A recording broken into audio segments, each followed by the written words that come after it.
magandang umaga po. Ito po si Inday. Magbibigay na po ako ng statement. Matagal na po ako nanahimik para sa ikabubuti ng lahat. Ngayon po, hindi ko na kaya. Kaya magbibigay na ako ng pahayag. Madami po kasi na nagsasabi na mang-aagaw daw ako, na inggitera.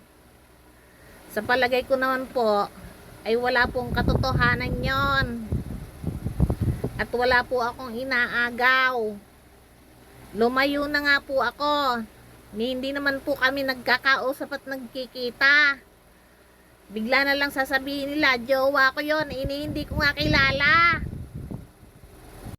Ito po, lilinawin ko na. Kahit kailan po hindi ko siya naging jowa, at hindi naging kami. Hindi po kami naging kami ni Dominic. Wala po katotohanan yon.